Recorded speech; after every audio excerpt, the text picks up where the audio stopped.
요약집은요, 페이지요, 146이요. 146, 위험부담하고요. 그 다음에 이제 제3절 양기약 두 가지를 볼 거예요. 그런데 여러분, 여기 지금 뭐죠? 핵심 요약 강의 노트 가지고 계시죠? 핵심 요약 강의 노트 혹시 보실 분들은 지금요, 55페이지. 핵심 요약은요,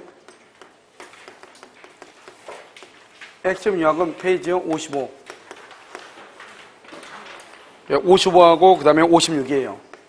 56이요? 알겠죠? 이렇게. 여기서 거기를 보시면 돼요. 55하고 56. 됐나요, 지금요? 그래서 이제, 두 개를 볼 건데요. 여러분 여기 요약지를 보면, 요약집에 나와 있는 내용하고요. 다 똑같을 거예요. 됐죠, 지금? 그래서 1, 2, 3, 4, 5 이렇게 나와 있죠? 우리가 이제 위험부담이라고 하는 문제가 나올 때는 항상 이렇게만 나와요. 위험부담은 거의 사례 문제로 많이 나와요. 사례 문제로 나오는데 고민할 필요가 없는 게 그냥 채권자를 을이라고 하고 채무자를 갑으로 해서 나오는 거예요. 알겠죠? 사례 문제라기보다는요. 그래서 위험부담이라는 것은 뭐냐면 이렇게 갑하고 을하고 있으면 갑하고 을하고 2월 1일 계약을 체결하죠. 여기가 3월 1일이죠. 3월 1일이면 여기서 2월 20날 건물이 이렇게 멸실이 되죠. 이것을요 후발적 불능이다 이렇게 얘기하죠. 그래서 후발적 불능 이렇게요. 그래서 원시적 후발적 이렇게 되는 것이죠. 무슨 말인지 알겠죠? 그래서 후발적 불능 이렇게요. 3월 1일 이렇게 돼 있죠. 그럼 여기서 이것을 보시면은요. 후발적 불능이라고 이렇게 돼 있잖아요. 이 후발적 불능에서 나오는 게 바로 위험부담이라고 하는 것이에요.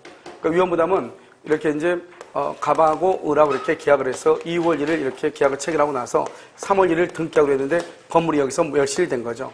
그러니까 두 개는 쌍무계약이고 후발적 불능인데 이 을이라는 사람은 뭐란다? 매수인이라고 하고 이 사람은 뭐란다? 채권자라고 얘기하는 것이에요. 그 다음에 이 사람은 뭐란다? 이 사람을 매도인이라고 하고 이 사람은 뭐란다? 채무자라고 얘기를 하는 것이에요. 이렇게요. 그래서 매도인, 매수인 이렇게요. 그러면 여기서 매도인, 매수인 이렇게 나와 있으면 여기 지금 3월 1일 이렇게 돼 있잖아요. 3월 1일 돼 있죠? 그럼 여기 을 이렇게 매수인 돼 있잖아요. 그러면 이런 경우 이제 어떻게 되느냐 이 말이죠. 이 건물이 지금 멸실이 됐잖아요.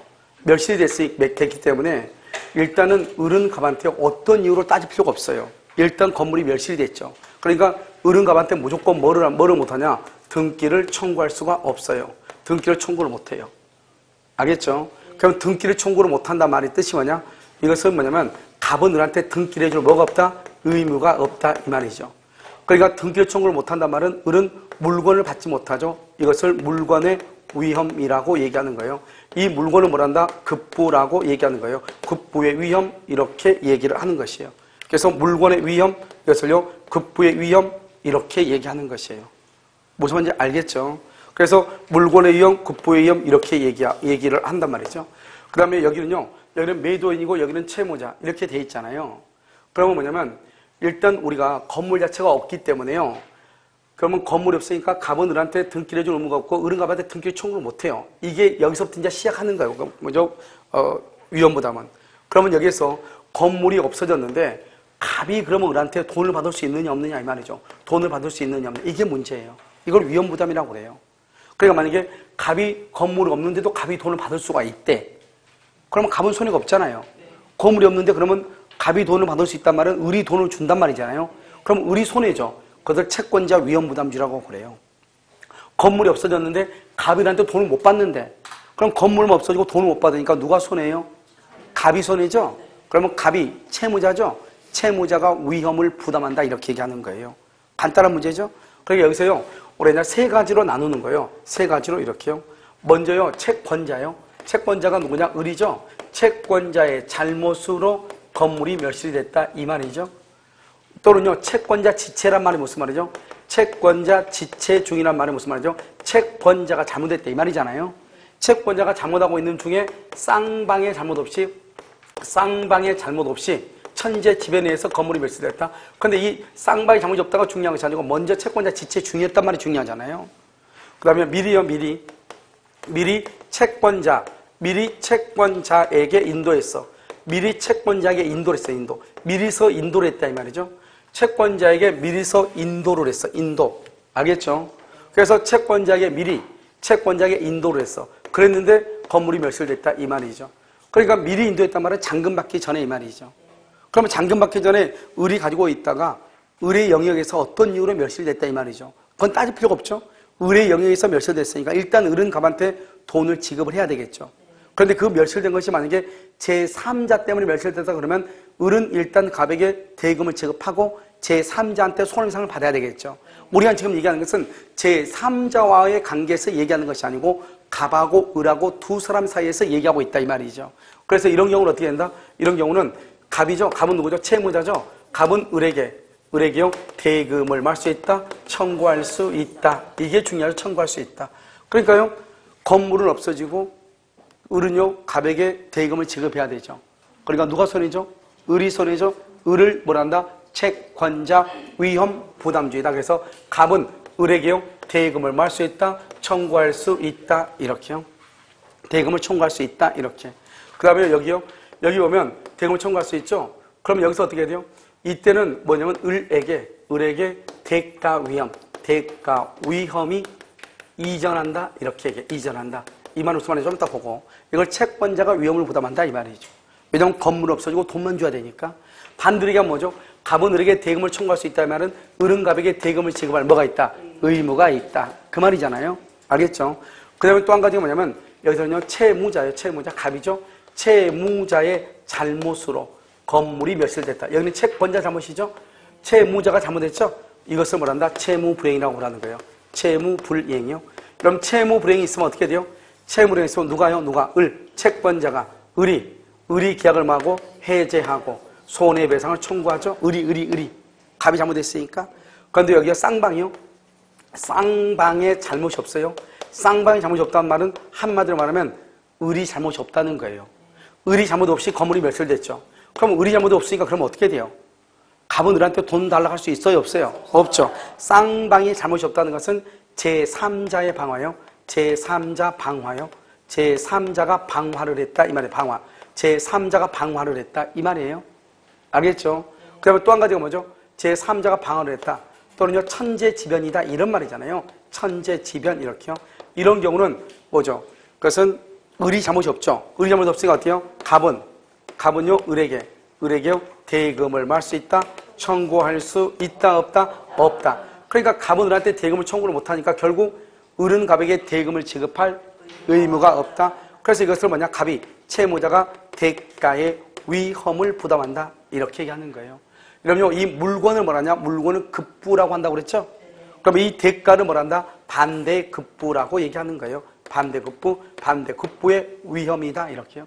여기서 또 한 가지 중요한 것은 뭐냐면 갑은 을에게 대금을 청구를 못하지만 이것은 우리는 위험부담은 그것은 채권법이고 임의 규정이다 이 말이죠. 그러니까 당사자 간에 뭐에 의해서 합의로 인정할 수 있어요. 잔금을 인정할 수 있어요. 합의로.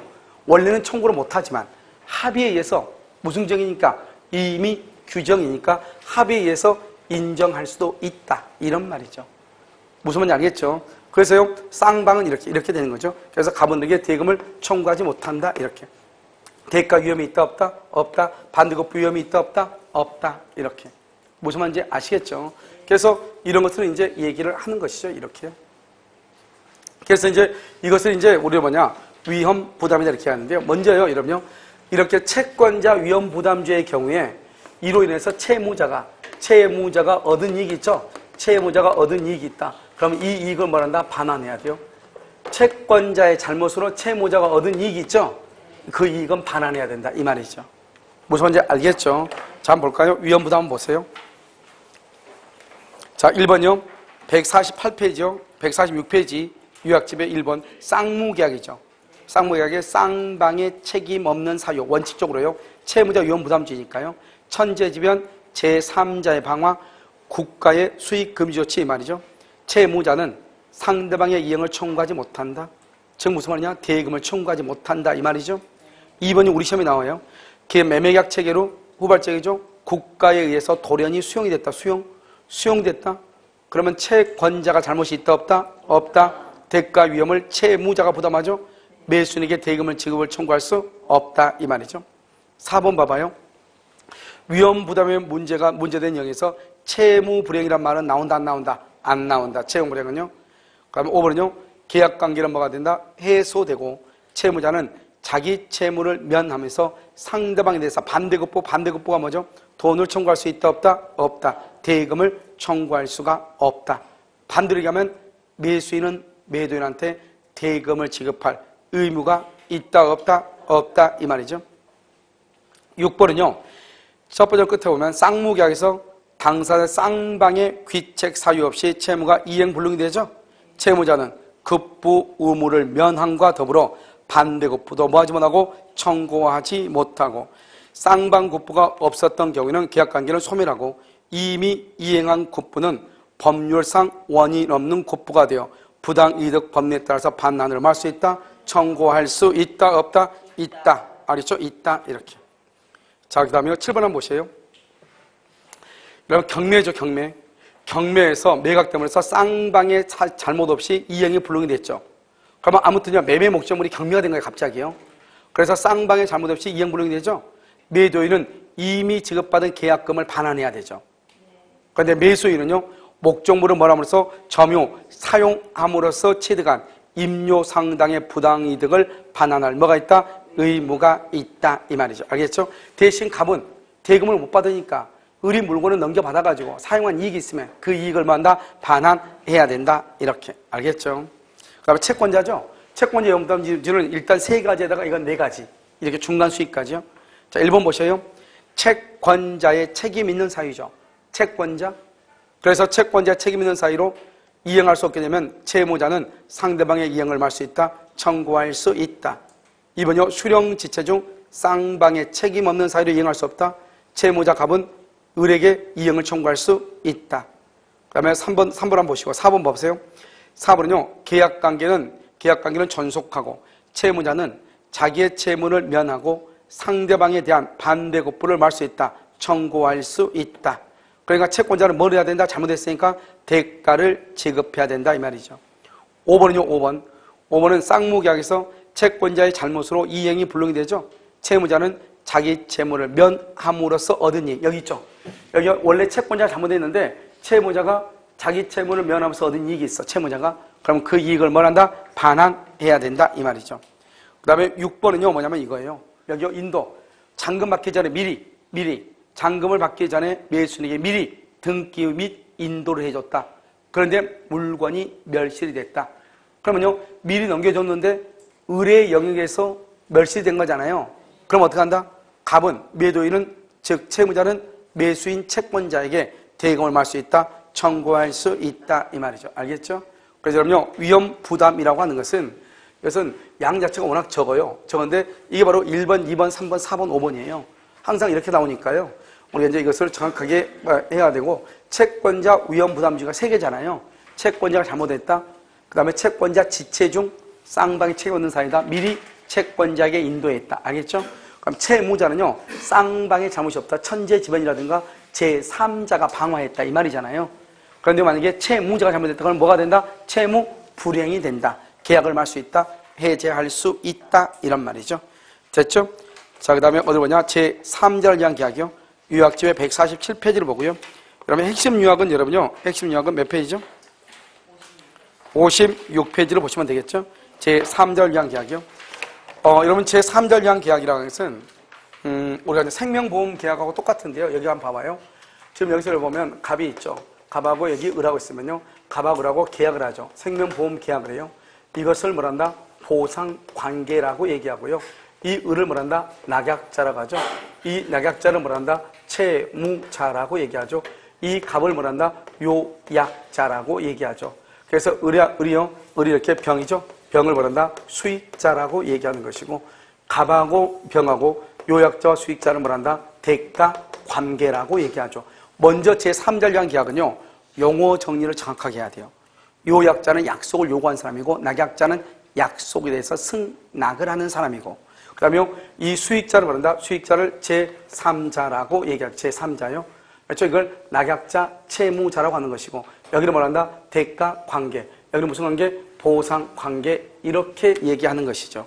그럼 지금 무슨 말인지 알겠죠? 자, 그럼 여기서 한번 보시면요. 여기는 여기 요약자가 있고요. 여기 을의 낙약자가 있고, 여기는 병의 수익자가 있잖아요. 이 두 가지 갑하고 병하고를 뭐란다? 대가관계 이렇게 얘기하는데, 이 대가관계의 흠결. 대가관계의 흠결은 제3자를 위한 계약에 영향을 미친다, 미치지 않는다, 미치지 않는다 이 말이잖아요. 보상관계의 흠결이죠. 보상관계의 흠결은 제3자를 위한 계약에 영향을 미친다 이 말이죠. 영향을 미친다 이렇게. 아시겠죠? 이해됐나요 지금요? 그래서 보상관계 흠결에 영향을 미친다. 흠결을 영향을 미친다 이런 말이죠. 그래서 가박을하고 요약자, 낙약자, 수익자 이렇게 되어 있죠. 되었죠 지금? 그럼 여기서요. 요약자, 낙약자 이렇게 수익자 이렇게 되어 있는데요. 여기서 보면 우리가 이제 이 갑하고 을하고를 뭐라 한다? 제3자를 위한 계약의 무슨 요건이다? 성립 요건이다. 이렇게 얘기해. 그래서 계약의 성립 요건이다. 그러면 이 계약의 당사자가 있잖아요. 이 계약의 당사자는 누구다? 갑과 을이다 이 말이죠. 갑과 을이다. 알겠죠? 이 갑과 을이 계약의 당사자니까 이 갑과 을이 무효 또는요 뭐한다? 취소 또는요 뭐란다? 해제를 한다 이 말이죠. 그래서 무효와 취소로 인한 뭐가 있다? 부당이득이죠. 부당이득. 부당이득 반환하고요. 해제로 인한 원상회복 의무라고 하는 것이 있잖아요. 원상회복이요. 알겠죠? 그래서 이 당사자는 갑과 을이죠. 무효, 취소, 해제와 그다음에 부당이득, 원상회복 의무가 있죠. 알겠죠? 그래서 이러한 것들은 오직 갑하고 을 사이만 있고 이것은 병한테는 절대로 일어날 수가 없는 거예요. 병은 계약의 당사자가 아니니까. 그러니까 무효, 취소, 해제라는 것은 제3자는 무효나 취소나 해제를 할 수가 없는 거예요. 계약의 당사자가 아니니까. 그 다음에 이 계약의 당사자가 무효, 취소, 해제를 할 때는 수익자의 뭐가 필요가 없다? 동의가 필요가 없는 거예요. 이 사람은 계약의 당사자가 아니니까. 그런데요, 이 수익자는 현존하지 않아도 돼요. 현존하지 않아도 되고, 이 수익자라고 하는 것은 뭐만 있으면 돼요? 현존하지 않아도 돼요. 그 다음에 이 수익자는요, 어떻게 하면 되냐? 첫 번째요, 두 번째는요, 여기서, 태아 있죠, 태아? 태아도 가능해요. 물론 설립 중에 법인도 가능한데 아마 설립 중에 법인으로 나오기는 조금 힘들 거예요. 그래서 태아도 가능하다 이런 말이에요. 알겠죠? 그 다음에 이 제3자는 계약의 당사자가 아니죠. 그리고 이 제3자는요 우리가 107조에서부터 말하는 110조 107에서 110조에서 말하는 선의의 제3자 우리가 107에서 110조 선의의 제3자란 말하죠. 이 선의의 제3자 할 때 제3자가 아니에요. 알겠죠? 선의의 제3자 할 때 제3자에 해당하지 않아요. 그래서 107에서 110조 선의의 제3자 할 때 제3자가 아니라고요. 무슨 말인지 아시겠죠? 그 다음에 여기서 보면 즉 뭐냐면 만약에 갑이 착각을 했다. 착각을 해서 을하고 계약을 했다 이 말이죠. 착오를 이유로 취소하죠. 취소되면 이 병이 아무리 선이라고 할지라도 보호받지 못한다 이 말이죠. 갑하고 을하고 통정의 표시를 했죠. 그럼 무효잖아요. 우리가 통정의 표시의 무효는 선의의 제3자에게 대응하지 못하잖아요. 그 말은 선의의 제3자는 보호된다 이 말이잖아요. 그런데 수익자는 상속인과 수익자는 제3자에 포함된다 안 된다? 안 되죠. 보호된다 안 된다? 안 된다. 보호되지 아니한다 이런 말이에요. 무슨 말인지 알겠죠? 자, 그 다음에 이게 이제 보상관계 흠결이고 제3자 계약에 영향을 미친다 이 말인데 우리가 이제 보면 이거죠. 갑이라는 사람이요 병이라는 사람한테 돈 1억을 빌린 거예요. 그러니까 이 갑이 이것을 을한테 팔아요. 을에게 팔아가지고 이 건물을 5억 원에 팔아가지고 을한테 뭐라냐 4억은 나한테 주고 1억은 병한테 줘라 이 말이죠. 알겠죠? 그건 뭐냐? 갑하고 병하고 관계, 대가 관계 때문에 그런 거잖아요. 그런데 갑이 가만히 보니까요. 병한테 빌린 돈이 10년이 지난 거예요. 그럼 소멸시효가 완성이 됐잖아요. 소멸시효가 완성이 되면 갚을 필요가 있어 없어? 없는데 이렇게 한 거예요. 그럼 어떻게 되냐? 그럼 소멸시효가 완성됐다? 그러든지 말든지 대가 관계 흠결이 있다 이 말이죠. 완성이 됐단 말은. 그러든지 말든지 을은 병한테 대금을 지급해야 돼. 왜냐? 대가 관계 흠결은 제3자를 위한 계약에 아무런 영향이 없기 때문에 아무리 소멸시효가 완성됐다고 할지라도 갑이 을하고 보상관계에 의한 계약을 취소나 해제를 하지 않는 한 갑은 을한테 등기해줄 의무가 있고 을은 병에게 1억 원을 지급할 의무가 생기는 거예요. 그러니까 이 을은요 요약자와 낙약자, 수익자를 뭐란다? 대가관계죠. 대가관계의 흠결을 이유로 지급을 거절할 수 있다 없다? 없고 갑은요 대가관계 흠결 이유로 갑이 을의 주장에 대해서 대항할 수 있다 없다? 없다 이 말이죠. 그러니까 갑은 을에게 등기를 해줄 의무가 있고 을은 병에게 대금 1억 원을 지급할 의무가 생기는 것이에요. 그러니까 대가관계 흠결이 있다고 할지라도 갑하고 을하고 병은 계약은 여전히 유효이다. 만약에 이 계약이 무효가 되기 위해서는 갑이 을하고 계약을 취소나 해제를 해야 되겠죠. 취소나 해제를 하지 않는 한 갑하고 을하고 계약은 여전히 유효이고 그 다음에 을은 병에게 지급할 의무가 있고 갑은 을에게 등기를 해줄 뭐가 있다? 의무가 있다. 이란 말이죠. 알겠죠? 그런데 대가, 보상관계가 흠결있죠? 차고나 사기, 강박이나 통정의 표시 같은 것을 했다. 그러면 영향을 받죠. 무효나 취소가 되면 병은 아무리 선의일지라도 보호된다, 안 된다? 안 된다. 가장 중요한 것은 요약자와 수익자란 말이 대가관계고, 대가관계에 흠결이 있어도 갑은 을에게 요약자는 낙약자한테 인도할 의무가 있고, 을은 병에게 지급할 뭐가 있다? 의무가 있다. 병의 청구에 대해서 을은 거절하지 못하고, 을의 청구에 대해서 요약자는 뭐 하지 못한다? 거절하지 못한다. 알겠죠? 대가관계를 정확하게 이해를 하고 있어야 되겠죠? 이렇게 사는 것이고요. 여기서 이제 우리가 수익의 의사표시를 하죠. 수익의 의사표시요. 이 수익의 의사표시를 뭐란다? 이것을 형성권이라고 얘기하는 것이고요. 형성권을 뭐라고 한다? 일방적 의사표시다. 이렇게 얘기하고요. 이 일방적이란 말이 무슨 말이냐? 상대방의 뭐가 필요가 없다? 동의가 필요가 없다. 이 말이고요. 여기는 의사표시 말로 해야 된다. 이 말이고요. 그래서 의사표시 말로 해야 되기 때문에요. 갑이 을이요. 을이 병에게 최고를 해. 최고를 해. 뭐라고 하냐? 너 수익할래 말래 최고했어. 그런데 아무런 말이 없죠. 아무 말이 없죠. 수익이다. 수익 거절이다. 수익을 거절한 것으로 본다. 수익을 거절한 것으로 본다. 이 말이죠. 알겠죠? 그래서 일방적이죠. 일방적. 그러니까 일방적은 상대방의 뭐가 필요가 없다? 동의가 필요가 없다. 이 말이죠. 알겠죠? 그래서 상대방의 동의가 필요가 없는 거예요. 여기는 일방적이니까 의사표시죠. 일방적이라는 건 뭐다? 단독행위죠. 이 단독행위죠. 단독행위는 뭐다? 조건이나 기한을 붙일 수가 있다 없다? 조건이나 기한을 붙일 수가 있어요 없어요? 조건이나 기한을 붙일 수가 없죠. 그런데 상대방의 동의, 상대방의 동의나 상대방의 동의, 알겠죠? 상대방의 동의라든가 채무 면제 같은 것은 조건이나 기한을 붙일 수가 있죠. 그래서 이제 여기서 보면 이 수익의 의사를 표시했을 때 제3자의 권리가 발생을 해요. 그래서 제3자의 권리 발생 요건이다. 이렇게 얘기해요. 제3자의 권리 발생 요건이다. 이렇게. 알겠죠? 제3자의 권리 발생 요건이다. 이 말이죠. 이건 형성권이죠. 형성권을 이러면 어떻게 돼요? 형성권은요? 형성권이죠? 이 형성권을 이러면 어떻게 돼요? 형성권. 형성권은요, 가등기 할 수 있어요. 그 다음에 여기 양도할 수 있어요. 양도. 그 다음에 뭐 할 수 있어요? 상속할 수 있어요. 양도, 상속. 알겠죠? 양도나 가등기나 상속할 수 있어요. 무슨 말인지 알겠죠? 그 다음에 여기 제3자의 권리 발생 요건이죠. 권리 발생. 알겠죠? 제3자의 권리가 발생하죠. 그러면 어떻게 발생한다는 말은, 그럼 병은 직접 을에게 뭐 할 수 있다? 청구할 수 있죠. 그러면 을에게 청구했는데 을이 이행을 하지 않죠? 을에게 청구했는데 을이 이행을 않죠? 그럼 뭐가 된다? 채무불이행이 돼. 뭐가 된다? 채무불이행이 되죠. 채무불이행이요. 알겠죠? 그럼 이러면 채무불이행이죠. 채무불이행이 되면 어떻게 된다? 계약을 해제하고, 그 다음에 뭘 한다? 손해배상을 청구하죠. 계약을 해제하고 손해배상을 청구하죠.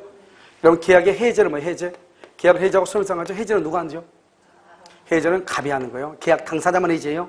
손해배상은 누가 한다? 병. 그래서 여기가 아주 중요하죠. 그래서 병은 손해배상을 청구할 수 있지만 계약을 해제를 못하고, 그 다음에 수익의 의사를 표시하면 제3자의 권리가 발생하는 거지, 수익의 의사를 표시했다 해서 제3자를 위한 계약에 성립하는 것은 아니다. 제3자를 위한 계약의 성립은 갑과 을의 합의로 한다. 이 말이죠. 합의로. 알겠죠? 그러니까 수익의 의사를 표시하면은 제3자의 권리가 발생하는 것이다. 이 말이죠. 알겠죠? 그래서 직접 을에게 청구할 수 있다. 이렇게요.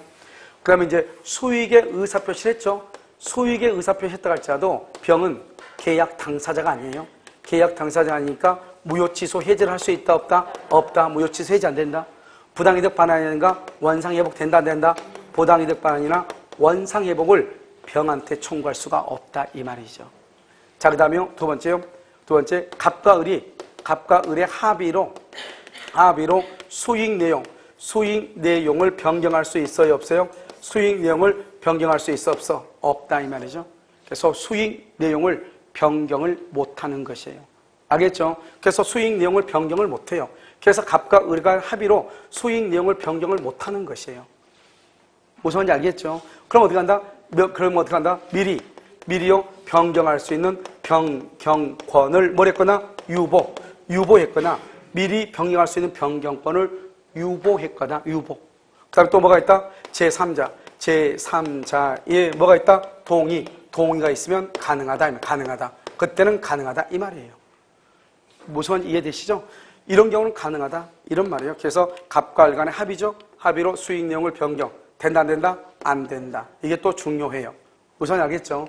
그래서 여러분 이제 이것을 제3자를 위한 계약이다 이렇게 하고, 제3자를 위한 계약은 정답이 엉뚱하게 나오거나 하는 것은 전혀 없어요. 그래서 여기 있는 거 범위를 벗어나는 문제는 안 나온다 이 말이죠. 자, 제3자를 위한 계약 147페이지 한번 볼까요? 요약집이요. 그거 보면 1번이요. 계약에 의하여 당사자 일방이 제3자에게 이행할 것을 약정한 때에는 제3자는 채무자에게 직접 그 이행을 할 수 있다. 청구할 수 있다. 직접 청구하죠. 보상관계. 이런 보상관계가 뭐예요? 요약자와 이런 봐봐. 제3자를 위한 계약은 무조건 보면 안 돼. 요약자와 낙약자, 낙약자와 수익자, 요약자와 낙약자, 낙약자와 수익자 이렇게. 알겠죠? 그래서 보상관계의 흠결은 제3자를 위한 계약에 영향을 미친다, 미치지 않는다. 미친다. 알겠죠? 미친다. 보상. 뭐가 미치지 않는다? 대가 관계는 미치지 않는다. 무슨 말인지 알겠죠? 그래서 이런 봐봐. 요약자가 착오를 했어. 요약자, 갑이. 그런데 제3자가 아무리 수익의 의사표시 하든 말든, 수익의 의사표시를 하든 말든, 제3자는 계약의 당사자가 아니니까 요약자가 착오를 하죠? 중요한 말은 수익의 의사표시를 하든 말든 무조건 취소해. 취소했는데 제3자가 선이야. 선이든 말든 보호된다 안 된다? 안 돼. 그래서 제3자는요. 우리가 요약자와 낙약자는 착오나 사기나 강박이 있으면 수익자가 수익의 의사를 표시하든 말든 선이이든 말든 무조건 뭐를 해? 취소하고 제3자한테 이행을 할 수 있다? 거절할 수 있다. 거절할 수 있다. 대가관계죠. 대가관계는 누구하고다? 대가관계는 누구하고? 요약자와 수익자죠. 수익자. 중요하다고 그랬죠? 그래서 흠결은 제3자를 위한 계약에 영향을 미친다, 미치지 않는다? 미치지 아니한다. 보상관계는 미치죠? 대가관계는 미치지 아니한다. 자, 그 다음 장면, 니은요? 요약자와 수익자 사이의 법률관계, 경륜관계에 기한 항변으로 수익자에게 뭐하지 못한다? 대항하지 못한다. 뭐하지 못한다? 대항하지 못한다. 이 말이죠. 누구는요? 낙약자는요? 그럼 수익자는요? 그럼 수익자는 어떻게 하죠? 수익자는 대가관계 부존재나 효력의 상실을 이유로 자신이 기본관계에 기하여 낙약자에게 부담하는 채무 이행을 할 수 없다? 거절할 수 없다. 중요한 말은 뭐냐면 대가관계란 말이 뭐다? 요약자와 수익자다. 요약자와 수익자. 서로 영향을 미친다, 미치지 않는다? 미치지 아니한다. 이렇게. 자, 이번요. 성립요건이에요. 그럼 성립요건이에요. 자, 그 다음에요. 태아나 설립 중의 법인처럼 제3자를 위한 계약에서 제3자는 계약 성립 시에 특정될 필요가 없고 뭐 할 필요도 없다? 현존할 필요도 없다. 그렇게 되어 있나요? 그래서 태아나 설립 중의 법인처럼 제3자를 위한 계약에서 제3자는 계약 성립 시에 특정할 필요도 없고 현존할 필요도 없다. 왜요? 제3자는 현존할 필요가 없죠? 2번 요약자와 낙약자는 제3자를 위한 계약의 당사자이나 제3자는 계약 당사자가 아니다. 왜요? 제3자는 수익자일 뿐이지 당사자가 아니니까 무효 취소 해적권이 있다 없다? 없죠. 그 다음에 이제요. 제3자를 위한 계약인지에서 2번 병존적 채무인수죠. 이 병존적 채무인수는 제3자를 위한 계약이지만 이행인수라든가 면책적 채무인수는 제3자를 위한 계약이 아닌데 여기 봐봐. 병존적이라는 것은 갑이 을한테요 1억 원을 빌려줬어요. 을이 채무자예요. 그런데 병 있죠, 병. 병도요 갑한테 뭐라냐? 내가 을하고 힘을 합해서 1억 원을 갚아주겠다 이 말이죠. 채무자가 한 명이 더 들어오는 거예요. 알겠죠? 그래서 갑이 그럼 그렇게 해라 그랬단 말이죠. 알겠죠? 그럼 갑이 하면 그럼 어떻게 해요? 채무자가 2명이 되는 걸 병존이라고 하는 거예요. 면책이란 말이 뭐냐면 갑이 있고 을이 있잖아요. 을이 채무자인데 을은 없어지고 병이 대신 채무자로 여기 들어오는 거예요. 채무자가 바뀌는 거죠. 그러니까요. 알겠죠? 이런 경우는 어때요? 여기는 보면 을이 돈을 못 갚으면 병이한테 돈 받을 수 있잖아요. 그러니까 갑한테 유리하지만 여기는 을이 채무자든 병이 채무자든 큰 차이가 있어요? 없어요? 없죠. 없죠? 그러니까요. 이걸 을의 책임이 면제된다. 면책적 채무인수는 제3자를 위한 계약이 아닌 거예요. 이행인수라고 하는 것은 뭐냐?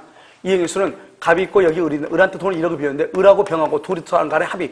두 사람, 갑은 아무것도 몰라. 두 사람 간의 합의에 의해서 병이 뭐라냐? 친구가 을한테 너 못 갚으면 내가 대신 갚을게. 걱정하지 마. 한번 갚을 때까지 한번 갚아봐. 우리 친구들 그런 말 하잖아요. 그걸 두 사람 간에 한 거죠. 갑하고는 아무 상관이 없는 거예요. 그걸 이행인수라고 얘기하는 거예요. 이런 것은 제3절량 계약이 아니고 병존적 채무인수만 제3절량 계약이고. 1번 봐봐요. 봐봐. 우리가 여기 보면 갑이 요약자고요. 을이 낙약자고 병이 수익자죠. 그런데 이 을이요. 병한테 돈 1억을 빌려줬어. 마이너스 빌려줬어. 병이 돈을 갚아야 돼. 그런데 병의 아버지가 갑이 뭐라냐? 을한테 내가 대신 우리 집 밭이 하나 있는데 그 1억 정도 상당인데 그 밭을 내가 너한테 줄 테니까 너 우리 딸한테 빌려준 돈 1억 받지 마라. 그러니까요. 일방이 제3자한테 가지고 있는 채무를 면제하는 것. 알겠죠? 이런 것도 그러면 제3자한테는 유리해요? 불리해요? 유리하죠? 그래서 유효이다. 제3절량 계약이다. 이 말이죠. 그래서 거기 보면 1번 계약의 당사자가 제3자에 대하여 가진 채권에 대해서 그 채무를 뭐하는 것? 면제하는 것. 그것도 역시 제3절량 계약이다. 자, 그러면 제3자의 권리 취득이라고 되어 있죠. 제3자는 언제 권리 취득이 여기? 제3자의 권리는 언제 취득해? 수익의 의사를 표시해야죠. 표시할 때 생긴다 이 말이죠. 2번 수익의 의사 표시는 제3절량 계약의 성립 요건이 아니고 제3절량 권리의 발생 요건이다 이 말이에요. 그 다음에 3번은요. 낙약자 을은요. 수익자 병에게 상당한 기한을 정하여 수익 여부를 채구할 수 있죠. 그런데 아무런 말을 하지 않는다. 그러면 수익이다. 수익 거절이다. 수익을 거절한 것으로 본다. 이익을 거절. 수익한 거 그러면 큰일 나. 이익을 거절받은 것으로 본다. 그 다음에 5번은요. 수익의 의사표시 후에 제3자의 지위라고 되어 있죠. 그렇게 되어 있어요. 1번 제3자가 수익의 의사표시를 하여 제3자의 권리가 생긴 후 이렇게 되어 있나요? 그러면 제3자가 수익의 의사표시를 하여 제3자의 권리가 생긴 후에는 계약 당사자는 수익의 내용을 변경하거나 뭐하지 못한다? 소멸시키지 못한다. 그래서 변경이나 소멸시키지 못해. 변경이나 소멸시키려면 어떻게 해야 된다? 미리 변경할 수 있는 변경권을 뭐라 해야 돼? 유보. 미리 유보한 경우는 효력이 있다. 그렇죠? 임의로 변경하면 된다, 안 된다? 안 된다. 3번 봐봐, 3번. 제3자의 권리를 변경, 소멸시킬 수 있음을 미리 유보했거나 제3자의 뭐가 있다? 동의했으면 변경, 소멸시킬 수 있다, 없다? 있다. 알겠죠? 4번은요? 4번은 채무자의 채무 불이행이 있죠? 채무자의 채무 불이행이 있으면 제3자는 뭘 한다? 손해배상을 청구한다. 옆줄 긋고 해제 X. 해제는 안 된다. 바로 밑에 나와 있죠. 바로 써. 해제 안 된다. 그러면 누가 해제한다? 수익자인 제3자는 계약을 말 수 없고 해제할 수 없고 원상회복 의무를 한 것도 있다, 없다? 없다. 알겠죠? 없다. 됐죠 지금? 원상회복 의무도 없고 원상회복 청권도 있다, 없다. 아무것도 없어. 그 다음에 7번 뭐 7번? 7번에서는요 107, 108, 109, 110조에서 보호되는 제3자에 포함된다, 안 된다? 포함되지 아니한다. 그래서 수익자는 보호되는 제3자에 포함되지 아니한다. 이렇게. 그 다음에 1번 봐봐. 제3, 기타에서 1번. 제3자가 수익의 의사표시를 한 후에도 요약자는 낙약자에 대해서 제3자한테 빨리 이행하라고 말할 수는 있다. 이것이 견해의 대립은 있지만 그럴 수는 있다 이 말이죠. 그 다음에 2번요. 낙약자의 귀책 사이로 이행불능이 되는 낙약자. 이행불능은 채무불이행이죠. 그러면 요약자는 제3자 수익자의 동의 없이도 계약을 말 수 있다. 해제할 수 있지만 제3자는 계약을 해제할 수 있다, 없다. 그럼 봐봐 여기 봐봐. 갑이 을한테 등기를 해줘야 을이 병한테 잔금을 지급할 거 아니에요. 갑이 을한테 등기를 해줘야 을이 병한테 잔금을 지급할 거 아니에요. 무슨 관계다? 동시이행관계다. 무슨 관계? 동시이행관계다 이 말이죠. 그래서 뭐다? 이 을은 갑하고 관계에서 발생한 항변으로 수익자에게 말할 수 있다. 항변할 수 있다. 갑하고의 항변이 뭐죠? 갑하고 항변이 뭐예요? 보상 관계에 기한 항변이죠. 그래서 항변할 수 있다. 그 다음에 또 한 가지 봐봐요. 여기 봐봐요. 갑이 을한테 등기를 해줬어요. 그러니까 을이 병한테 1억을 줬어요. 1억을요. 이렇게 된 상태에서 계약이 해제가 돼. 계약이 해제가 되면 어떻게 되죠? 원상회복을 해야 되겠죠? 원상회복은 누구하고 누구만 한다? 갑하고 을만 한다. 그래서 을은 갑한테 등기를 넘기고 을은 병한테 돈을 줬잖아요.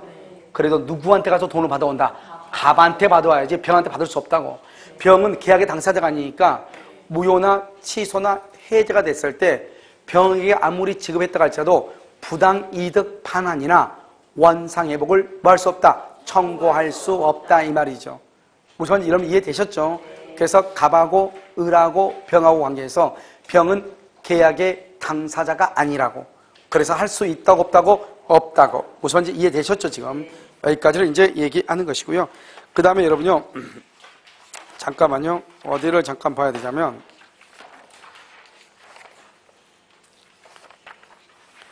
여러분 거기 보면, 여러분 어디를 보냐? 강의 노트 있죠?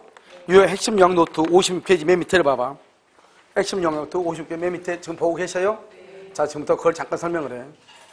우리가 이제 원래 이것은 동시행 항변권에서 우리가 해야 되는데요.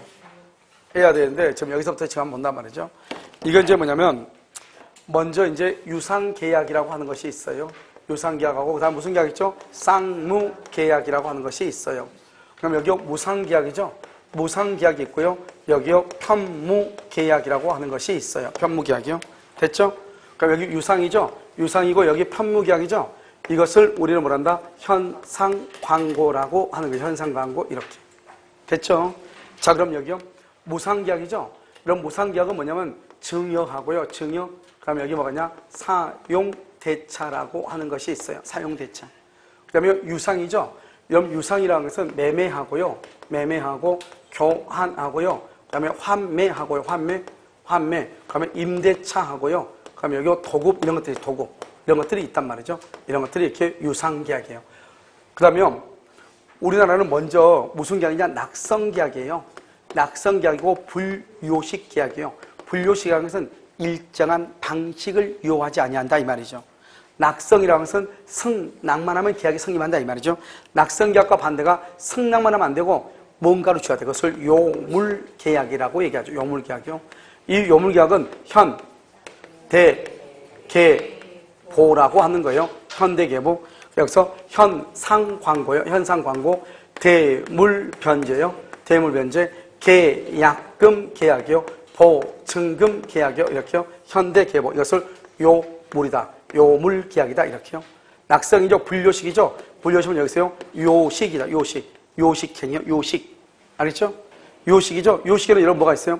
요식은 이건 특별 성립요건이에요. 특별 성립요건. 알겠죠? 요식에는 뭐가 있죠? 어음에 일정한 방식이 있어야 되죠? 기억나요? 혼인은 뭐가 있어야 돼? 신고. 법인은요, 정관이나 뭐가 있어야 돼? 등기가 있어야 돼. 이런 것들이죠? 이런 것을 뭐라 한다? 요식이다. 이렇게 얘기하죠. 알겠죠? 그 다음에 여기 질권 있죠? 여기 봐봐. 이런 거 요물계약이죠? 질권 같은 경우, 질권. 질권의 경우는 요물성. 이렇게 요물성. 일정한 물건을 요구해야 돼. 이런 것들을 요식이라고 그래. 그런데 우리나라는 원칙적으로 낙성 불요식이에요. 그러니까 우리나라는 현상 광고를 빼면은요, 어떻게 되냐? 이렇게 돼.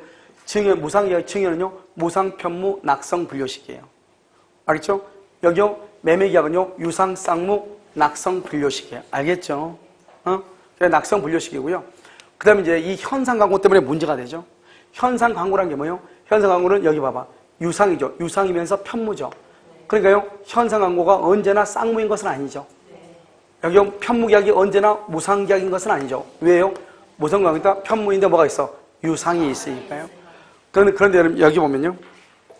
쌍무계약은요, 언제나 유상계약이에요. 쌍무계약은. 무상계약은 언제나 편무계약이에요. 이렇게. 그냥 우리가 만약에 현상광고가 없다고 해봐. 현상광고가 없으면요, 유상은 쌍무계약이고 무상은 편무계약이에요. 그런데 현상광고 때문에요, 현상광고가 유상이면서 편무다 보니까요. 그러니까 편무계약이 언제나 무상이 될 수 없어. 유상이 하나 있으니까요. 유상이 언제나 쌍무가 될 수 없어. 편무가 하나 있으니까요. 알겠죠? 그러니까 뭐냐? 쌍무는 언제나 유상이고 무상은 언제나 편무이지만 편무가 언제나 무상인 것이 아니고 유상이 언제나 쌍무인 것은 아니에요. 누구 때문에요? 현상광고 때문에. 현상광고요. 그러면 여기가 증여는 뭐냐? 공짜로 주는 거고 사용대차는 공짜로 사용하는 거죠. 매매, 교환, 환매, 임대차고요. 그러니까 여러분 여기서 보면 증여라든가 특히요. 여기 교환이라든가 이런 것들이 계약이라는 걸 정확하게 알아야죠. 계약이다. 그러니까 뭐라 나오냐? 계약이라고 나오는 자고 다음 중에서 단독행위가 아닌 것은 그래서 1번 교환, 2번 증여 이렇게 나올 수 있단 말이죠. 그러면 증여도 계약이고 교환도 계약이다. 이 말이죠 지금. 알겠죠? 근데 원칙적으로요.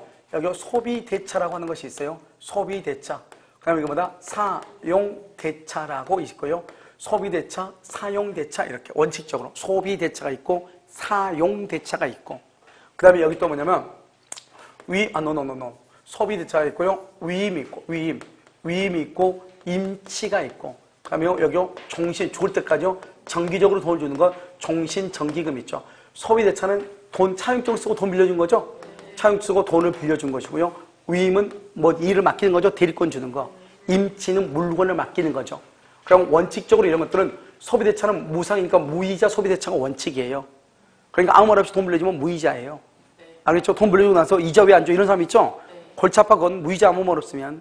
그래서 소비대차는 뭐냐면 무상, 편무, 낙성, 분료식이에요. 아무 말이 없으면 이자부가 되면 유상, 쌍무, 낙성, 분료식이에요. 그러니까 우리가 현상 광고가 빼면은요. 매매, 교환, 환매, 임대차 이것은 우리 시험범위잖아요. 이것은 다 유상, 쌍무, 낙성, 분료식이에요. 알겠죠? 그러면 쌍무 계약에만 있는 것이 있어요. 쌍무 계약에 있는 게 위험 부담하고 동시 이행 항변권이에요. 이것은 쌍무 계약에만 있어요. 어떤 문제는 우리 시험에 뭐라 나오냐? 동시행 항변권과 위험 부담은 유상 계약에만 있다. 그럼 큰일 나. 왜요? 유상 계약이면서 편무 계약인 게 있거든. 그게 뭐라보다 현상 광고인데 현상 광고는 동시행 항변권과 위험 부담이라는 말이 있어 없어? 없거든. 그러니까 쌍무 계약에만 위험 부담하고 동시행 항변권이라는 것이 있는 것이에요. 알겠죠? 그래서 위험 부담하고 동시행 항변권이라는 말이 있다 이 말이죠. 유상은 뭐죠? 매매, 교환, 환매, 임대차죠. 유상은 뭐라고? 매매, 교환, 환매, 임대차 이렇게. 매매, 교환, 환매, 임대차 이렇게. 알겠죠? 그래서 매매나 교환이나 환매나 임대차 이렇게 도급 이렇게 나오잖아요. 이걸 뭐라 한다? 유상이라고 얘기하죠. 유상이고 여기는 뭐죠? 무상이고 이렇게요. 여기는 편무고 여기는 쌍무고 이렇게 되는 거죠. 그래서 유상, 쌍무, 그 다음에 무상, 편무 이렇게 얘기하는 것이죠. 그럼 지금 이해됐나요? 알겠죠? 이렇게 얘기하는 것이에요. 이것을 이제 얘기하는 것이죠. 그래서 이것은 원칙적인 것이고 이것은 합의인 것이고 알겠죠? 그래서 말이 서로가 다르잖아요. 됐나요 지금요? 알겠죠? 그래서 이제 이걸 가지고 이제 보는데 시험에는 뭐가 나오냐 이렇게 나오죠. 유상계약은 언제나 쌍무다. OX. X죠. 쌍무는 언제나 유상이다. OX. O. 무상은 언제나 편무이다. 맞죠? 편무가 언제나 무상이다. OX. X란 말. 이렇게 시험이 나온단 말이죠. 그 다음에요. 이 매매계약에는 뭐가 있냐. 매매계약은 먼저 해제권이 있어. 물론 해제권은요. 이 유상만 있는 것이 아니고 증여계약에도 해제권이 있어요. 알겠죠? 그렇지만 원칙적으로는 해제권은 유상계약에 있어요. 알겠죠? 해제가 있고요. 자, 두 번째요. 담보책임이라는 것이 있고요. 담보책임. 그 다음에 세 번째는요. 매매대금이라고 하는 것이 있어. 매매대금. 그 다음에 네 번째는 예약이라고 하는 것이 있죠. 예약이 있고 다섯 번째는 계약금, 계약이 있죠. 계약금, 계약. 이런 것들은 원래는 매매계약에다가 규정을 해요. 그러니까 매매계약에다 규정하고 나서 어떻게 하냐? 이런 것들은 교환이나 환매나 임대차나 도급에 이런 것에 뭘 한다? 준용한다고 얘기해. 그럼 우리가 교환계약 가가지고 또 해제권 담보책임 다 써봐. 얼마나 복잡하겠어요. 그러니까 아무 말이 없어도 교환계약에는 해제권이라든가 담보책임이라든가 그다음 매매대금 비싼 것이 교환에는 뭐가 있냐? 보충금이라고 하는 것이 있거든요. 그 다음에 또 뭐가 있냐? 예약이라든가 계약금이라는 게 다 있단 말이에요. 우리 시험에 뭐 나왔죠? 임대차요. 임대차 계약은 매매에 있어서 계약금이 바로 해약금이죠. 해약금에 관한 규정을 준용한다. 이런 말이 나왔단 말이죠. 우리가 여러분 임대차 할 때도 계약금, 해약금에 관한 규정이 있는 거예요. 유상계약이니까 다 준용된다 이 말이죠. 알겠죠? 그래서 여러분요 어떻게 하냐? 이 교환에는 뭐가 있냐? 교환에는 보충금이라고 하는 것이 있거든요. 이 보충금은 매매대금에 관한 규정을 뭘 한다? 준용한다. 그래서 보충금은 매매대금에 관한 규정을 준용한다 이 말이에요. 매매대금. 무슨 말인지 아시겠죠? 그래서 매매대금에 관한 규정을 준용한다 이런 말이죠. 그럼 이해됐나요? 알겠죠? 그래서 이것을 이렇게 교환계약 이렇게 한다 이 말이죠. 됐죠 지금? 그래서 이것을 이제 우리 뭐냐? 교환이다 이렇게 얘기를 하는 것이에요. 이해됐나요? 자 이것을 이제 가지고 여러분요 이제 보면은 나중에 이제 뭘 보냐? 나중에 우리 시험에 뭐가 나오냐면 다음 주에서 동시행 항변권이 인정되지 않는 것. 이게 시험이 났어. 동시행 항변권이 인정되지 않는 것. 1번 매매, 2번 교환, 3번 임대차, 4번 도급. 그럼 5번에 무이자 소비대차, 무이자. 그럼 무의자 소비대차는 어디로 가죠? 무상이죠. 무상은 뭐죠? 편무죠. 항변권이 있다 없다? 없다. 이렇게 시험이 났단 말이죠. 무슨 말인지 알겠죠? 그 다음에 여러분 봐봐. 매매나 교환이나 환매나 임대 차이는 다 뭐가 있냐? 예약이라든가 해약금에 관한 규정이 있다 없다? 있다. 알겠죠? 그러면 여기요. 특히 교환에서 보충금은 매매 대금에 관한 규정을 뭘 한다? 준용한다. 이렇게. 그러니까 여러분이 우리가 현상 광고만 없다고 하면 되게 간단해. 유상은 쌍무고 무상은 편무고. 되게 간단해. 알겠죠? 그 다음에 낙성 분료식이란 말이죠. 특히 여러분 여기에서 요물계약 있죠? 여기 요물계약. 요물계약에서 현, 대, 개, 복 이 네 가지가 요물계약으로서 시험이 났다 이 말이죠. 이해됐죠 지금? 그래서 그럼요. 특히 요식행위는 뭐다? 특별 성립 요건이죠. 특별 성립 요건 요식행위. 그런데 우리는 대부분 다 뭐다? 불요식이다. 그 다음에 증여하고 사용대차가 무상이라는 걸 정확하게 증여하고 사용대차가 증여 사용대차는 무상이다. 증여도 계약이고 교환도 계약이다. 알겠죠? 그럼요. 우리가 이 계약이라고 하는 것이 매매, 교환, 환매, 임대차 이게 계약이라는 것을 정확히 알아야 된다고. 왜 그러냐? 자꾸 얘기하는 게 다음 중에서 단독행위가 아니고 이렇게 나올 때는 그냥 계약이라고 안 나온다고. 그냥 매매, 교환, 증여, 환매 이렇게 나온다고. 알겠죠? 그러면 그런 것들이 다 뭐다? 계약이란 말이죠. 계약. 지금 이해됐죠? 그러면 우리가 무상이라고 하는 것은 뭐냐? 서로 대가관계가 없는 걸 얘기해요. 무상이라는 것은. 대가관계가 없는 것. 유상은 주고받는 게 대가관계가 있어. 이런 매매계약 봐봐. 등기를 주는 대가로 돈을 잔금을 받고 잔금을 주는 대가로 등기를 받죠? 이걸 대가성이라고 그래. 여러분 봐봐. 학원에다가 수강료를 낸 대가로 강의를 듣고 강의를 해주는 대가로 수강료를 받죠? 그러니까 여러분하고 학원은 유상계약인 거예요. 알겠죠? 쌍무라는 건 뭐예요? 쌍방이 의무를 부담한다 이 말이죠. 이런 매매계약 봐봐요. 매매계약. 매매계약 하면 매도인은 등기를 해줄 의무가 있고 매수인은 잔금을 지급할 의무가 있잖아요. 쌍방이 의무가 있잖아요. 그걸 쌍무라고 얘기하는 것이에요. 여러분 지금 이해되셨나요? 알겠죠? 그런 것을 얘기하는 것이다. 이런 말이죠. 별것도 아니죠. 그래서 이렇게 보시면 되고요. 그래서 여러분요, 보면 다시 한번 책에 여러분 어디를 잠깐 보시면 기본서요. 요약집에 143페이지를 한번 봐봐. 143페이지 맨 위에 동시항변권을 보면 1번과 2번 있죠? 1번과 2번 있죠? 그게 바로 그거예요. 쌍무는 모두 유상이다. 맞죠? 그래서 2번요. 유상계약 모두가 쌍무인 것이 아니고 무상계약은 모두가 편무인데 편무계약이 모두가 무상계약인 것은 아니다 이 말이죠. 이게 짧게 나온 건데 이게 시험에 여러분 나중에 보면 알겠지만 지금 이 그림이요. 시험에 엄청나게 많이 나왔어.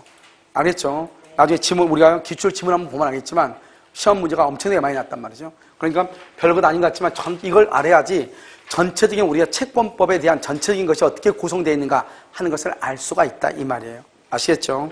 잠깐 쉬었다가요 여러분요. 천재를 먼저 풀도록 그렇게 하겠습니다. 잠깐 쉬도록 하겠습니다.